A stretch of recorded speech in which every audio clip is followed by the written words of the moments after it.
Trojan Philly, what's up, man? USCJ here. It's the top of the morning. It's the top of the morning. Listen, I hope everybody is getting ready to get up, get out, and make some things happen this morning. Listen, we want to talk about USC current recruiting class. Look, I had a couple of questions. A few people asked me some questions about this recruiting class.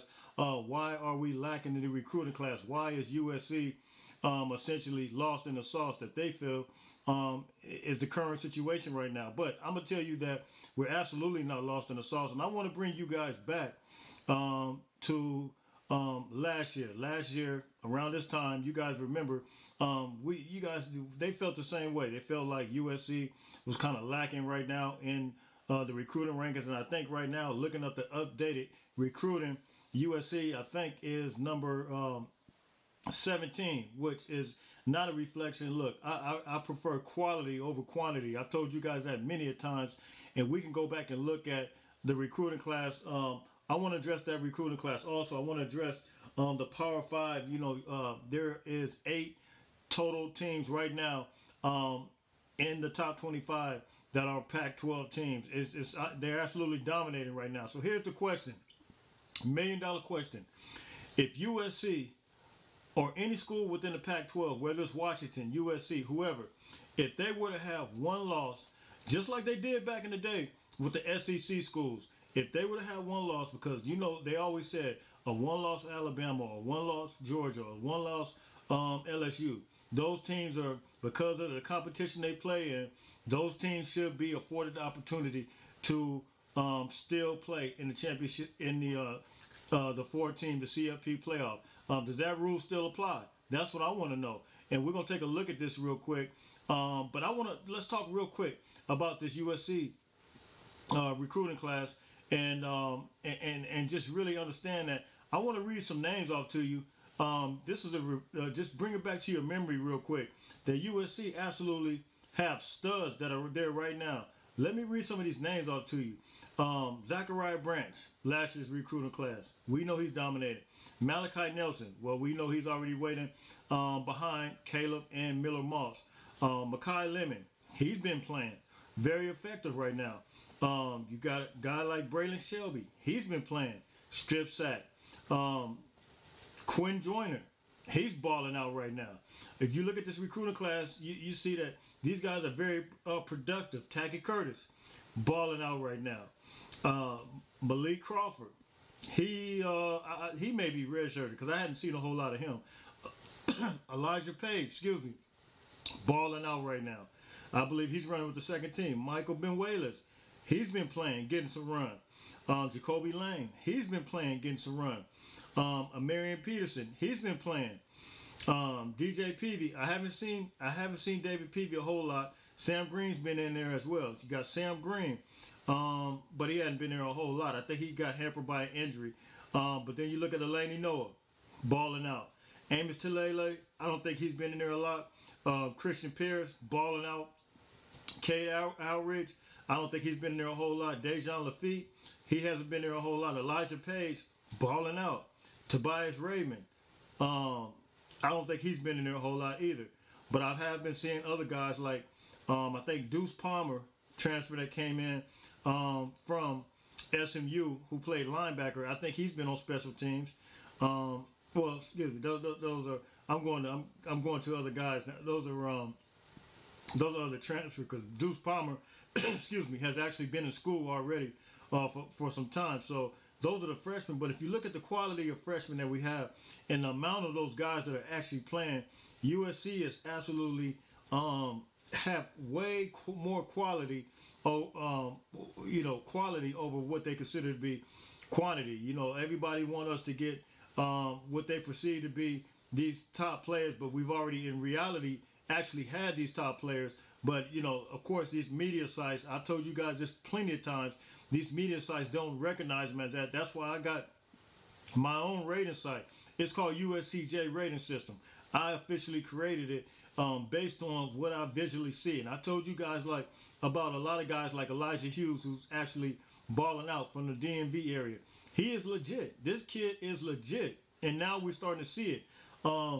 So those are the guys, man. And right now, according to On3, they got this list that just came out. and the list consists of how many players that are have the most five-star players. And I'm going to read this off to you real quick. I want you guys to take a look at this. And this, let's take a look real quick. Let me get to it. Here it is right here. Okay, teams with the most commits in the top 300. The top 300 commits. And Georgia leads it off with number one. Of course, I mean, Georgia's been in the national championship. They've been doing their thing. You got to give them the credit where credit is due. 14, Alabama, Texas, and Florida all have 14 recruits in the top 300. Number 3, Ohio State, they have 12. And then you have number 11, Michigan. We have 11, Michigan, Penn State, Tennessee, and Notre Dame all have 11. So they're essentially number 4. They're all tied for 4. And so USC comes in at 10 with 10 right now in the top 300. So look, let me tell you, the quality that we have right now that's in this class, you guys got to realize when you look at a guy like Elijah Newby, I mean, he's a straight beast. Cameron Fountain, I posted some clips on, I think an Instagram short. He is balling out. He remind me of the way Tackett Curtis, you know how explosive he was when I actually had a clip of him last year playing for Manning, Louisiana. But Elijah Newby balling out. But you got multiple guys right now that are absolutely balling out that are in this class. Jarvis Boatwright, he's doing this thing. Walter Matthews. You got Henry Trader, and out of the state of Colorado. So you got multiple players that are moving and grooving, and USC has quality players. They might not have the quantity, the numbers, but they absolutely have quality players. So right now you got 1, 2, 3, 4, 5, a top 5. Like I said, 18 Georgia. Georgia has 18 players in the top 300. Alabama, Texas A&M, and Florida, 14 players. Ohio State has 12 players in the top 100. And then you got tied Michigan, Penn State, Tennessee, and you got Notre Dame all tied with 11 players. And then USC sits there at number 5 by themselves at with 10 players in the top 100. So look, man, you know, in spite of what the record is reflecting right now, showing at the number 17 ranking in the class, look, man, don't get lost in the sauce with that. Understand that USC, the players that they have, for that amount of players, the amount of players that they currently have right now, and they have 10 in the top 300 right now, that speaks volumes. That's saying a whole lot right now as far as the quality of players. Now, let's take a look real quick at some stuff as it relates to this Power 5 teams in the ranking real quick. You got a couple of teams that we want to take a look at and see exactly where USC is, because I want to know if USC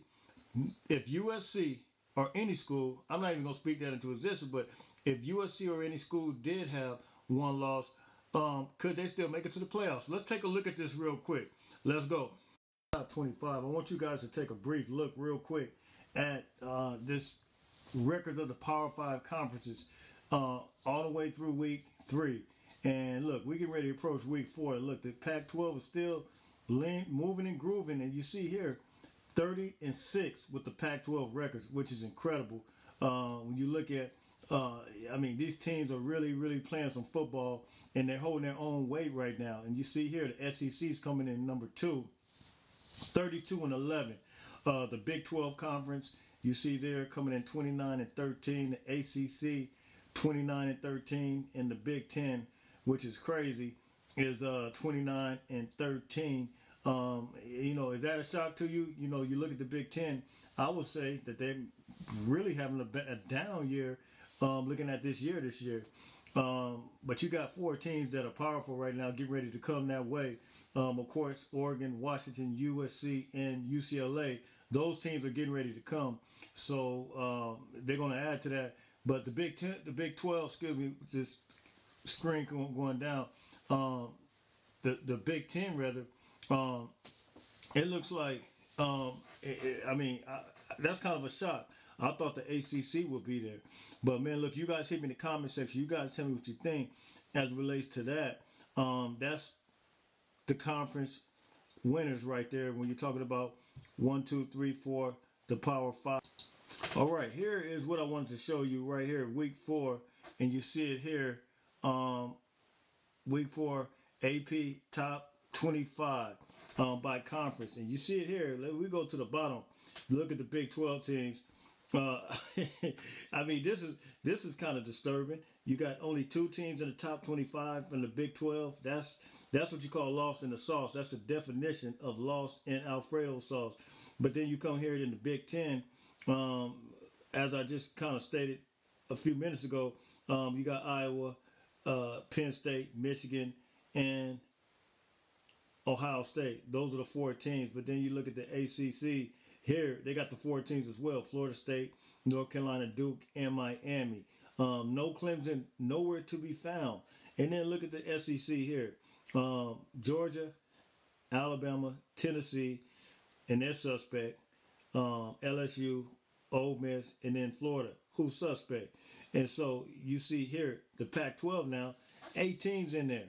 8 teams from the Pac-12 that are officially in the top 25. We start from the, from the left all the way to the right. You see USC, Washington, Utah, Oregon, uh, Oregon State, Colorado, and then Washington State, and then UCLA. So the question, the $1 million question is, as I stated and alluded to earlier, can any of these teams get one loss? Or do you have to be in the top 10? Now here, I think something is strategic about the way they do this. These teams, the reason I don't think that you see some of these teams continue to move up, because I believe that they're waiting for a loss.